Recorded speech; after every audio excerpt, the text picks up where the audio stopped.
Halo teman-teman, kembali lagi di GTech ID bersama saya Angga dan selamat datang untuk kalian yang baru bergabung di channel GTech ID. Untuk kalian yang belum subscribe, silahkan bantu tekan tombol subscribe-nya untuk mendukung channel GTech ID. Oke, di video kali ini saya merakit lagi sebuah PC untuk subscriber GTech ID yang kali ini berdomisili di Bandung. Sebetulnya subscriber kita kali ini pernah merakit PC di tahun lalu waktu harga GPU sedang naik-naiknya. Dia waktu itu merakit PC sangat minimalis sekali menggunakan AMD Ryzen 5 3400G. Dan sekarang dia pindah haluan ke kubu Intel ya, dan menggunakan budget yang lebih proper, dan tentunya nanti bisa digunakan untuk berbagai kebutuhan. Ini udah proper sekali lah digunakan PC-nya. Kira-kira komponennya apa aja? Mari kita langsung jelaskan untuk PC ganteng kali ini. Sebelum kita jelaskan, mari kita nyalakan dulu PC-nya. Let's go!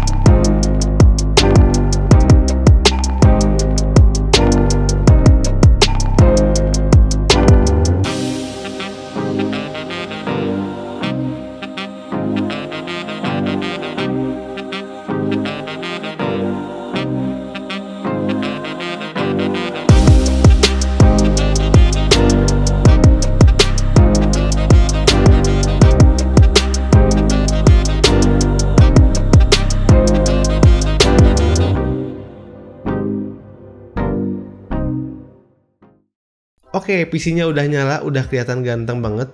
Warnanya hitam dengan tema nyala-nyala RGB seperti ini, dan PC ini tuh ada di range sekitar 10 sampai 15 jutaan atau di bawah 15 juta, di atas 10 juta.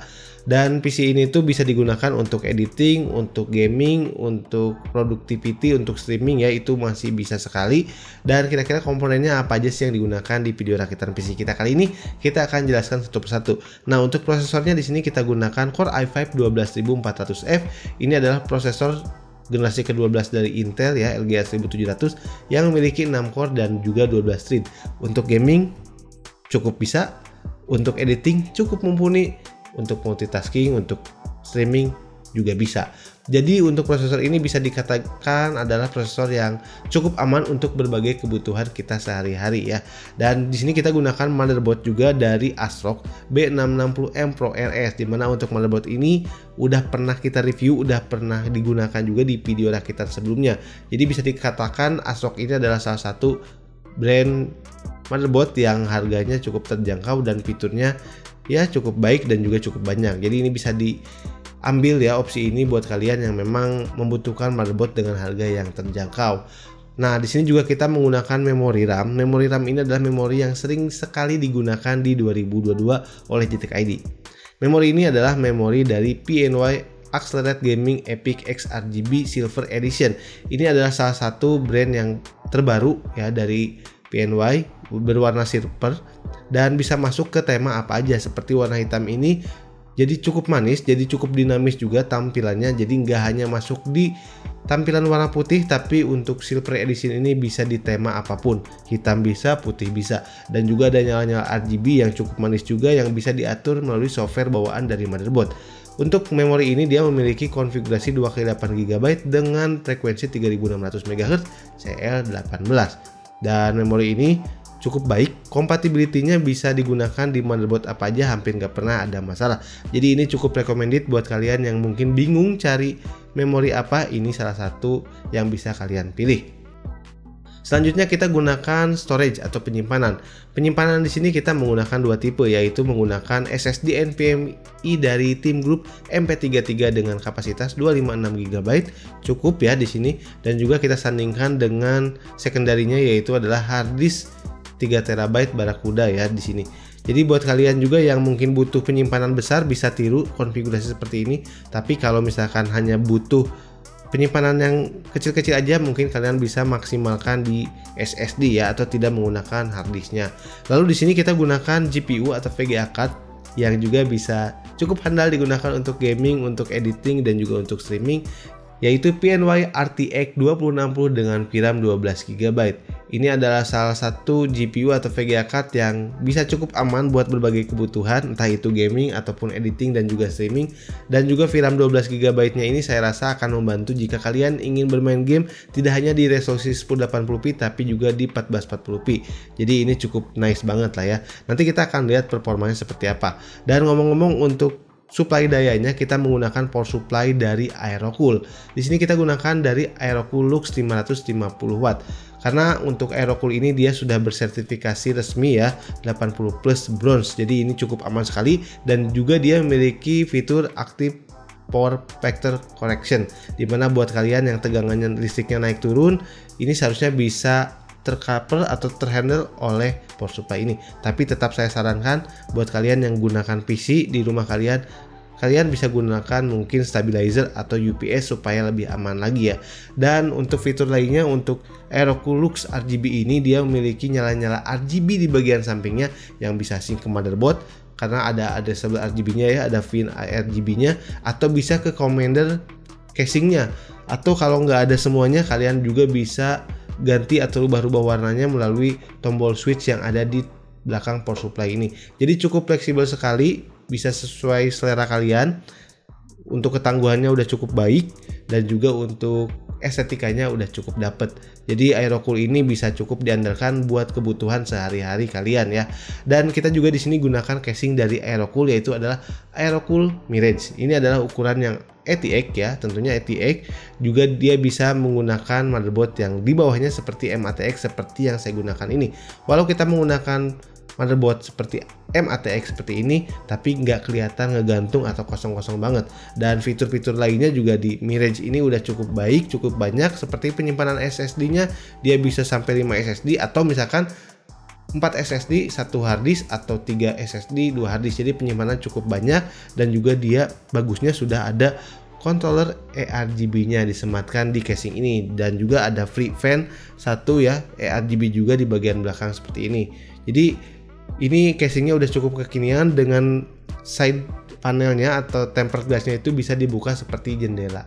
Jadi udah cakep banget. Untuk kabel manajemennya juga, untuk ruang kabel manajemen di bagian belakang di sini cukup bisa diandalkan buat kalian juga yang pemula merakit PC.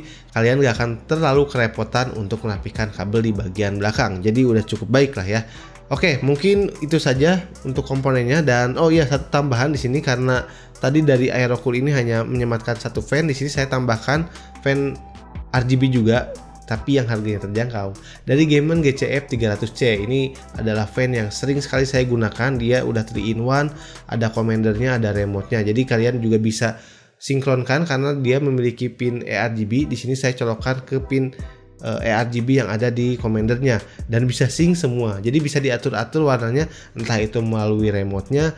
Kalian bisa switch dari remote atau bisa di switch dari casingnya. Jadi fleksibel sekali. Kalian tinggal rubah modenya, mau dari casing atau mau dari remote, itu bisa semua ya. Nice lah untuk casing, dan juga untuk fan-nya udah bisa sync seperti ini ya. Oke, mungkin komponennya itu saja sudah saya jelaskan satu persatu, dan kita akan lihat seperti apa sih kira-kira performa gaming dari PC ini. Jadi kita tidak hanya melakukan tes di 1080p, tapi kita juga tes di 1440p atau 2K, karena saya ada monitor Furion ya yang kemarin saya review juga, dia bisa support 1440p. Dan kita akan lihat apakah VRAM dari RTX 2060 dengan 12GB ini membantu performa atau seperti apa. Mari kita langsung lihat saja untuk hasil tes game yang sudah saya lakukan. Let's go.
Oke, dari hasil tes gamenya, entah itu di 1080p ataupun 1440p masih cukup sangat mumpuni. Di beberapa game tentunya masih cukup sangat baik sekali, performanya bisa 60 fps walau di 1440p. Di game-game berat masih bisa sekali. Jadi 12 GB VRAM ini cukup membantu untuk kebutuhan gaming seperti ini ya, dan juga tentunya untuk editing pasti akan ada pengaruhnya juga. Dan di sini konsumsi dayanya berapa sih saat PC ini full load? Nah, saat saya menggunakan game di sini tes game, full load dari PC ini itu berkisar di 320 sampai 330 watt di resolusi 1440 pixel. Namun saat saya coba turunkan presetnya di 1080 pixel, itu bisa di kisaran 300 sampai 310 watt. Tapi ya anggap aja range-nya itu di 320 sampai 330 watt supaya kalian juga bisa menyiapkan diri jika menggunakan konfigurasi PC seperti ini. Dan ini cukup terbayarkan ya dengan performa yang dihasilkan. Kalau kalian pengen lebih irit lagi, mungkin kalian di penggunaan gaming kalian bisa aktifkan pacing-nya gitu kan. Jadi kalian bisa lebih irit lagi, misalkan kalian bisa lock di 60 fps sesuai monitor kalian. Jadi misalkan gamenya bisa push 100 fps, kalian lock di 60 fps, itu bisa lebih irit, bisa di sekitaran 180 sampai 200 watt aja. Jadi bisa lebih irit. Nah, di sini juga untuk harganya, saat saya merakit ini atau merakit PC ini dan saat saya membuat video ini itu berkisar di 13 jutaan sampai 14 juta. Tentunya untuk budget ini belum termasuk ongkir belanja ataupun jasa rakit, karena mungkin ongkir bisa jadi berbeda-beda ke tempat kalian dan juga mungkin ada yang namanya wajib asuransi dari toko dan lain sebagainya, itu berbeda lagi ya. Jadi kalau kalian belanja online ataupun ke toko, siapkan budget yang lebih dari yang tertera di bawah ini ya. Tapi saya harapkan saat kalian menonton video ini harganya turun ya. Ya mudah-mudahan turun, nggak naik. Walau harga komponen PC itu dinamis, naik turun, kadang naiknya luar biasa, kadang turunnya juga luar biasa. Tapi mudah-mudahan harga komponen PC itu turun terus supaya buat kalian yang ingin rakit PC harganya bisa semakin terjangkau. Dan buat kalian juga yang ingin dibantu rakit PC oleh GTEK ID, kalian bisa DM ke Instagram atau kalian bisa WhatsApp, nanti mungkin linknya saya simpan di bawah ya. Jadi bisa kalian hubungi ya GTEK ID. Jadi kalau ada kesempatan juga kita bantu rakit, dan mungkin PC-PC yang dirakit itu bisa jadi konten seperti ini di video selanjutnya ya. Oke, mungkin itu saja. Silahkan tekan tombol like-nya buat kalian yang suka dengan video ini, dan juga tekan tombol subscribe-nya buat kalian yang belum subscribe ke channel GTEK ID. Bersama saya Angga, dan sampai ketemu di video selanjutnya. Salam GTEK ID and see you.